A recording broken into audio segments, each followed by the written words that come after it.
Vamos iniciar mais uma aula sobre planejamento tributário no comércio. A equipe é composta por Bianca Amorim, Bianca Viana, Marcos Santos, Miriam Lima, Nayara Martins e Priscila Cruz. Então, pessoal, vamos iniciar falando sobre os conceitos introdutórios do planejamento tributário. Não podemos iniciar sem conceituar a palavra tributos. Afinal de contas, o que é tributo? O tributo é uma prestação em moeda ou cujo valor nela se possa exprimir. Traduzindo, deve ser um valor em real ou possível de converter para real. Você não pode, por exemplo, recolher seus tributos no Brasil usando dólares. Os tributos são compostos por taxas, impostos e contribuições e o mesmo refletem nos custos das empresas. Por isto, muitas se desestabilizam financeiramente. É necessário escolher o regime ideal, sendo eles: Simples Nacional, lucro presumido, lucro real e arbitrado. Nossa pesquisa irá abordar o regime do Simples Nacional e do lucro presumido no comércio.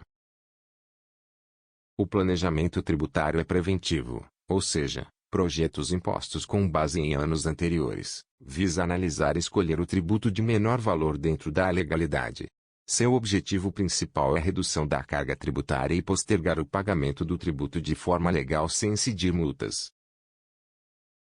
A elisão fiscal utiliza mecanismos lícitos onde a sua finalidade é obter a maior economia fiscal perante a lei, permitindo a redução da carga tributária para o valor realmente devido por lei. A evasão fiscal é uma infração criminal cometida onde, após a ocorrência da obrigação tributária, objetiva reduzi-la ou ocultá-la, portanto, falsificar, alterar, divulgar ou utilizar informações falsas. Olá, eu sou Jasmin e irei falar brevemente sobre os benefícios do planejamento tributário. Afinal, você sabe quais são os benefícios do planejamento tributário?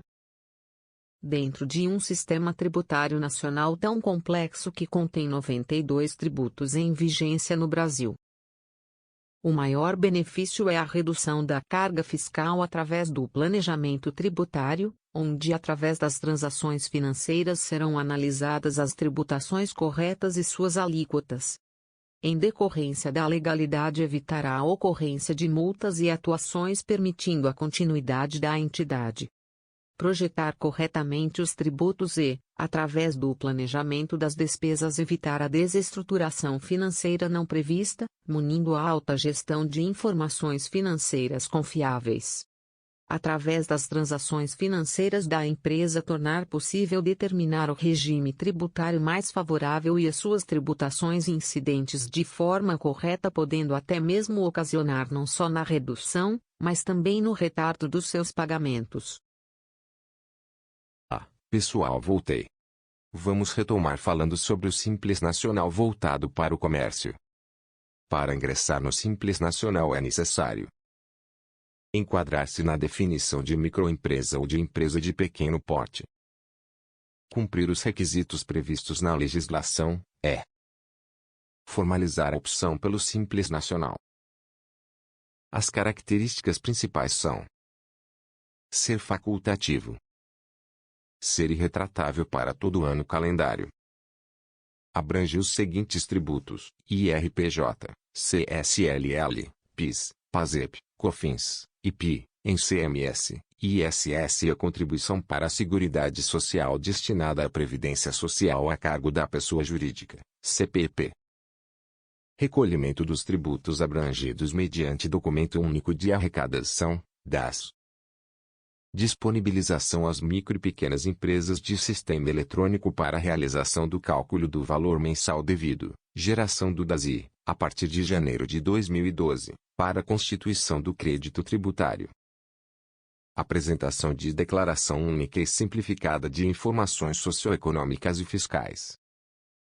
Prazo para recolhimento do DAS até o dia 20 do mês subsequente àquele em que houver sido auferida a receita bruta. Possibilidade de os estados adotarem sublimites para a EPP em função da respectiva participação no PIB. Os estabelecimentos localizados nesses estados cuja receita bruta total extrapolar o respectivo sublimite deverão recolher o ICMS e o ISS diretamente ao estado ou ao município.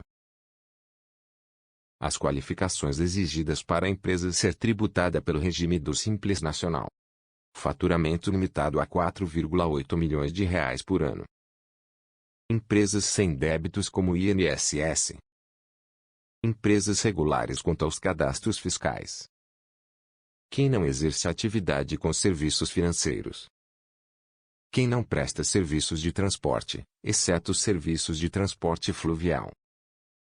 Quem não importa combustíveis. Quem não fabrica veículos. Quem não distribui ou gera energia elétrica. Quem não realiza locação de imóveis próprios e nem trabalha com loteamento e incorporação de imóveis. Quem não atua com cessão ou locação de mão de obra. Quem não produz ou vende no atacado cigarros e assemelhados, armas de fogo, refrigerantes e bebidas alcoólicas, exceto pequenos produtores. Pessoas jurídicas que não tenham sócio no exterior. Quem não possui capital em órgãos públicos, independente de ser direto ou indireto.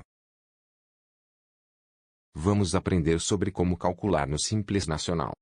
O primeiro passo é calcular a receita bruta da sua empresa dos últimos 12 meses, ou seja, todas as entradas resultantes da venda de produtos ou serviços dos últimos 12 meses. O segundo passo é identificar a alíquota e a parcela a ser deduzida, ou seja, após o valor da receita bruta consultar o anexo correspondente ao seu setor de atuação. Em seguida verificar em qual faixa sua receita se encaixa e identificar a alíquota e a parcela dedutível, conforme tabela. Para ficar mais claro, uma empresa que faz parte do anexo 1, que é o voltado para comércio. Caso o faturamento anual desse negócio for de R$ 340 mil, portanto, o coloca na segunda faixa desse anexo. Assim, a alíquota para o cálculo do Simples Nacional desse exemplo é de 7,30%, e o valor a deduzir R$ 5.940. O terceiro passo é aplicar os valores e percentuais identificados até agora na seguinte fórmula. Receita bruta total vezes a alíquota, menos parcela dedutível dividido pela receita bruta total. Neste exemplo, a receita bruta total é de R$ 340 mil. A alíquota é 7,30%. E a parcela dedutível é R$ 5.940. Realizando os cálculos temos 1% de 5,55%, portanto, é a alíquota efetiva a ser cobrada e dedutiva na receita bruta mensal. Vamos iniciar falando sobre o lucro presumido, este que é o segundo regime tributário com mais empresas enquadradas ficando atrás apenas do Simples Nacional. O lucro presumido gera o cumprimento de obrigações acessórias, e tem um sistema de tributação dos seus principais impostos federais que incidem a legislação sobre lucro. Imposto de renda da pessoa jurídica e o contribuição social sobre lucro líquido. Há outros 3 tributos que incidem. Contribuição para o PIS, COFINS e ISS, que é o imposto sobre serviços de qualquer natureza, ou imposto sobre operações relativas à circulação de mercadorias e sobre prestações de serviços de transporte interestadual e intermunicipal e de comunicação, o ICMS. As alíquotas para o lucro presumido em empresas de comércio são conforme tabela. As características principais das alíquotas no lucro presumido são: PIS e COFINS, apuração mensal, e vencimento no dia 25 do mês seguinte. IRPJ e contribuição social, apuração trimestral, vencimento no último dia útil de abril, julho, outubro e janeiro. Impostos federais, antecipar o pagamento, caso o vencimento não caia em dia útil. Limite de faturamento, R$ 24 milhões /ano. A parcela do lucro presumido que exceder o valor R$ 60 mil no trimestre, sujeita a essa incidência de adicional do imposto de renda alíquota de 10%. Concluindo, é importante escolher o regime tributário mais adequado ao abrir uma empresa, para evitar o pagamento de tributos incorretos ou desnecessários, da mesma maneira que o negócio não pode pagar um valor a menos para o fisco. Por isto, a importância de um bom planejamento tributário. Antes de fazer a sua escolha, é necessário levar em consideração diversos fatores que poderão ajudar na escolha. Para isso, uma análise minuciosa deverá ser feita com calma, para, então, definir qual é o melhor regime de tributação. Não esqueça de seguir nossa página, deixe seu like. Até!